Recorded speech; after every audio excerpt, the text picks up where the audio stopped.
Yesterday I was talking quite a bit about the impact on the mental health, that actually the suicide rate it's beating the death from the coronavirus in itself. So we really need to put a huge stress on the impact that this has. I mean, we are recognizing that we are living in a different world. We're thinking in a different way. We're afraid of things that we never thought about before.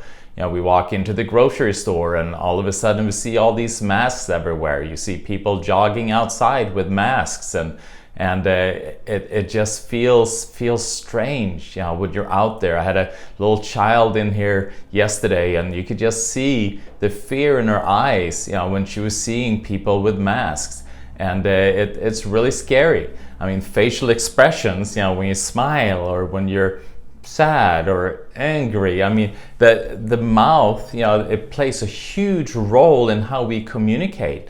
And if we miss that form of communication, we're not going to be able to really connect with individuals, and feeling like empathy, yeah, is going to be lower and lower. So, and I think that is going to have an impact in how we treat each other and how we connect with each other. I really feel that this is creating a huge disconnect, and that's going to create uncertainties within people, anxiety, depression, hopelessness. And it is important that you recognize that and take extra care and make sure that you do everything that you can to really balance that out. And anytime that you cannot be without a mask and really, you know, have communication and community with individuals, you know, so you can, so your the neurons in the brain, you know, doesn't stop functioning, that teaches itself to recognize these different facial expressions, because that is actually learned behavior.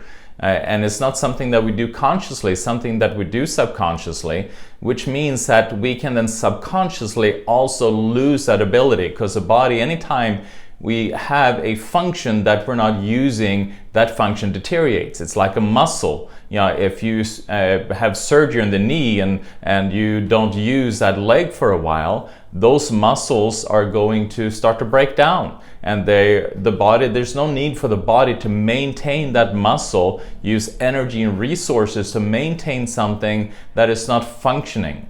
And it's the same thing with our ability to recognize then emotions and feelings, facial emotions and feelings. If we're not able to recognize them and we're not getting to see them, you know, those functions are going to break down. And then imagine then our children.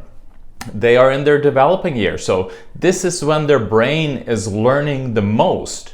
So all those neural connections that are created, they are now being, they don't get the same kind of stimulation. So they're not learning to read facial expressions. It's not enough that we are becoming a society where we are just texting and everything is being done through our device. Now we're taking that even a step further, so that the actual physical interactions that we do have, now we don't get to have these facial expressions. So it is important, you know, when you have a chance to then be in, to allow children to see these facial expressions, and also be around people so that you can, so those part of your brain don't shut down.